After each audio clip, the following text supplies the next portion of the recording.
Welcome to what is to be the first full episode of the Obstacle Race Magazine podcast. We're going to kick things off with a 10-minute Tuesday designed to give you little snippets of news as we go along each week.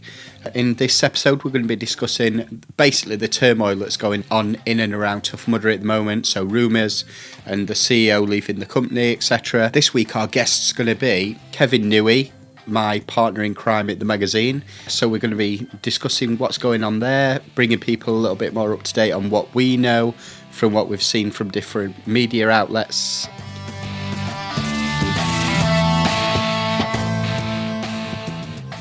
This first episode is powered by Epic Action Imagery, so thank you very much to them for that. If you don't already know them, they cover everything from Spartan races right through to amazing road races and pretty much everything in between. So if you're looking for an event photography solution, then they are head and shoulders above pretty much everyone else in the industry at the moment. So definitely go and take a look at them. Without further ado, let's crack on with the podcast.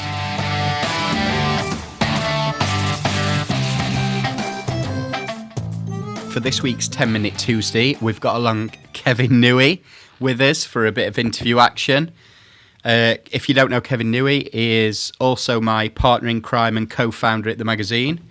So for this week, the main subject's going to be, obviously, all the Tough Mudder excitement that's around at the minute.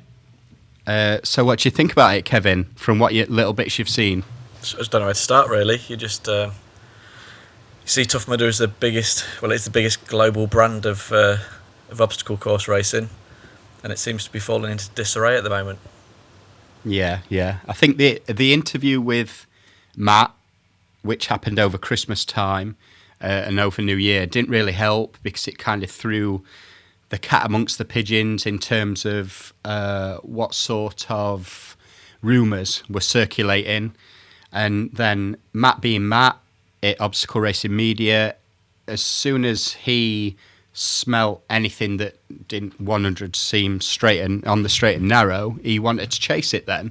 So then he's been on a bit of a mission to find out more news. So then since then we've found out that the Canadian office has apparently filed for bankruptcy. So it's wrapping up the Canadian office, which from our sources we've been told that in the Canadian office it didn't actually employ any members of staff anyway. So no one was really affected. So that could actually be a knock-on effect of what other rumours have been circulating, which is that, well, Spartan themselves have admitted to them that Spartan have got the option to actually acquire a portion of Tough Mudder. What do you think to that? What do you think about Spartan acquiring part of Tough Mudder? Yeah, I think it makes sense. I mean, it's the two big brands in the industry sort of coming together. Spartan I see as more of a race where you see like the elite athletes in the sport going up against each other, and a Tough Mudder I see as more of a bunch of mates sort of trundling around a big course with big obstacles with a big ticket price. I think Joe DeSena is going to rule the world if he can get Tough Mudder in his belt as well.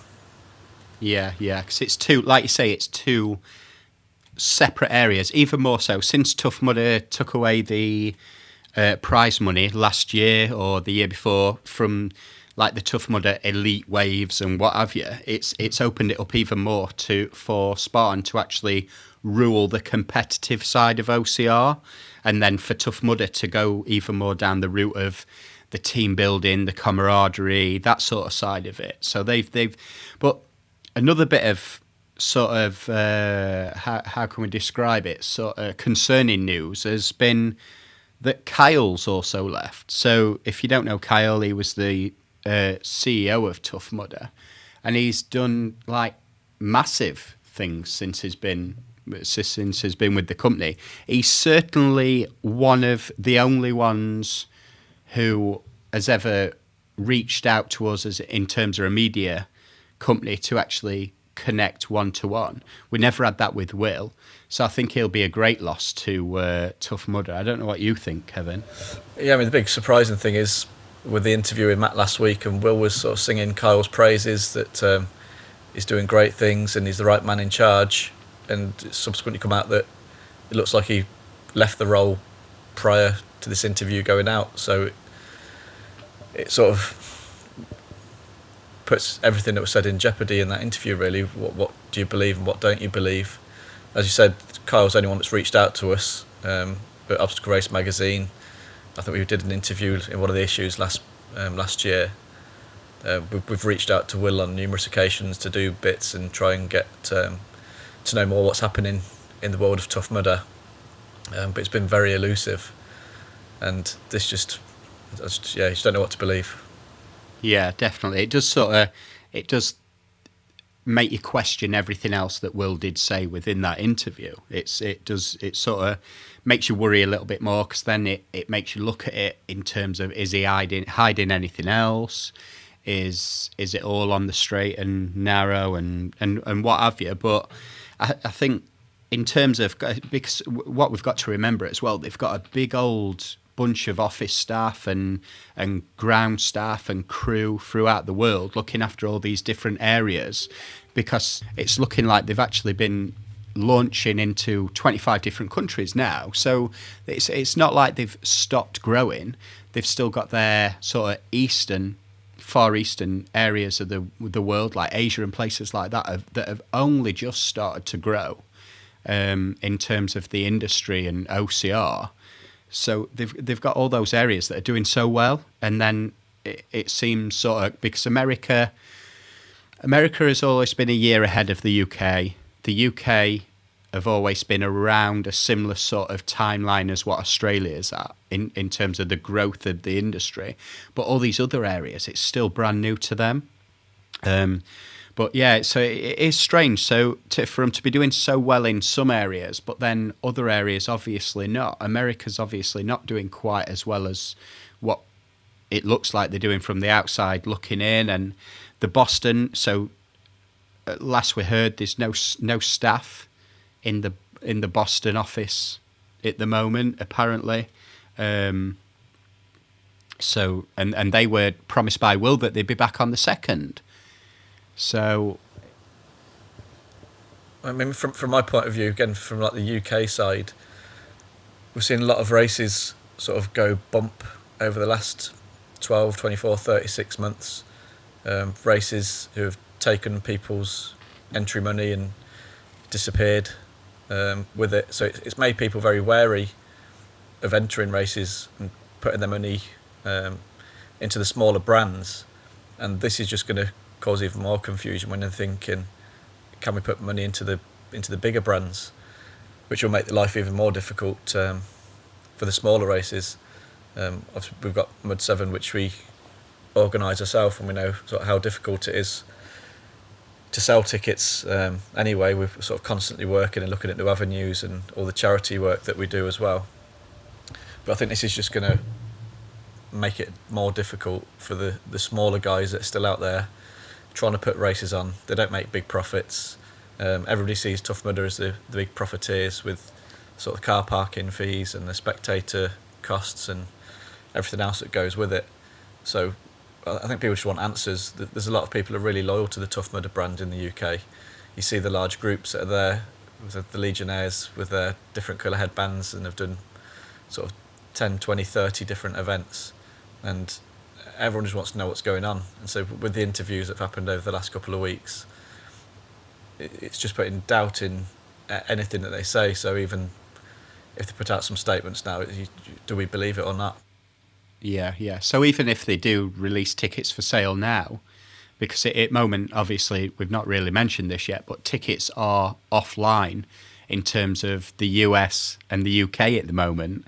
So with those being offline, even if they release them and they do get whatever it is sorted with Active Network or whoever it is who's holding up the launch of these new tickets for 2020, are people going to have enough faith in them that they're going to put these events on in first place? That's the big issue. Like, it's okay having tickets sell. People have still got to buy them, haven't they? Yeah, I mean, if you've done a Tough Mudder event, you see that the actual size of the obstacles and the length of time it takes to build a course, it's immense. The cost must be, and the land hire as well.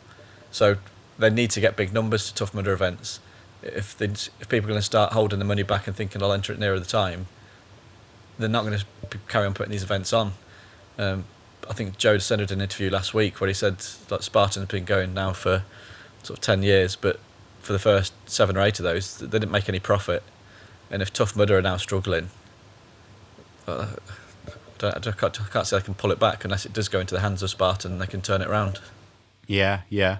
But all this being said, it could just be them trying to get all the ducks in a row, trying to sort everything out so it's ready for someone like Spartan to be able to take them over in the first place. It could just be them getting all the filing in order at end of day, and that's why they're closing different bits down and whatever. It could be that, but then with Kyle leaving the business, that was always going to come out. So I don't see how that's part of getting the ducks in a row. Tough Mudder's split into that many different fractions with the different countries and different franchises. I'm not quite sure how it all works.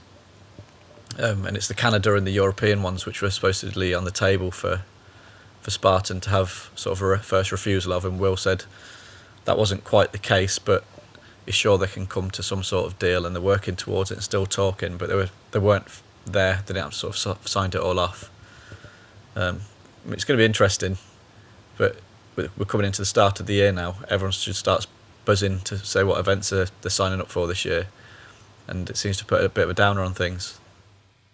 Yeah, certainly. 'Cause this is when we'd usually see an upturn in ticket sales and what have you, and most other groups would be the same because of people with New Year's resolutions and things like that. But this sort of thing, like you say, it rocks the industry, but also rocks the community itself as well, because it just puts that little inkling and doubt into them. And I don't know, it just makes it that little bit more difficult to sell that one extra ticket, because that one extra ticket's important at end of the day. But I think most importantly, so to sort of wrap it up a little bit now, because this is sort of meant to be our 10-minute Tuesday, and we're already clocking on a little bit.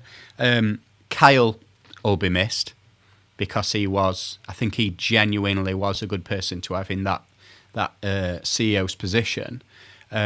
Especially with how he interacted with the community and different members of the media and what have you. So he'll certainly be missed. And yeah, just it'll be a case of watching this space, won't it? I think. And in the meantime, how do people sign up to Mud 7 then, Kevin? What do they need to do to sign up there? What's Mud 7? Mud 7? You don't know what? Well, Mud 7 is an obstacle race with 7 zones.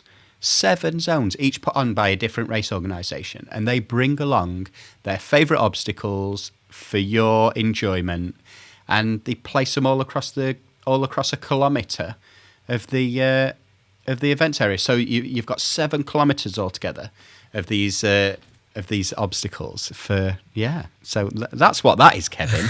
No, I'm really looking forward to it this year. We've already announced, I think, 4 zones. So Hero Challenger coming back this year. We've also announced Zeus. Really looking forward to them back. I think they were last here with us 3 years ago. And then we've also announced Rocket Race and Pucker Races. They're making their debut at Mud 7 this year. So apart from the Tough Mudder stuff, ticket sales are going well for Mud 7, and this year we've got a load more charities on board as well. So if people visit the website mud7.com, there's now a Run for Charity page, and I think there's about 16 different charities that we're working with this year. People can get free entry to the event by running for one of those charities and pledging to raise £100 for them. We've managed to help raise over 75,000 through the 2019 event, so we've set our targets on 100,000 for this year. And there's some amazing stories like you don't see until you're behind organising an event and with the charity runners, that these are real causes that people are running for. There's lots of sort of stories, and we've got some sort of recent stories that come out this week on a runner who took part last year, so we'll probably talk about that on another one of the podcasts. So it's sort of inspiring to me personally to see that we can make a difference. It's not all about making money. It's about making a difference, and on a local level. To me, I'm based in the Midlands. A lot of the charities are Midlands based as well, so I sort of see where those sort of funds go to and the good work it does. Yeah, definitely.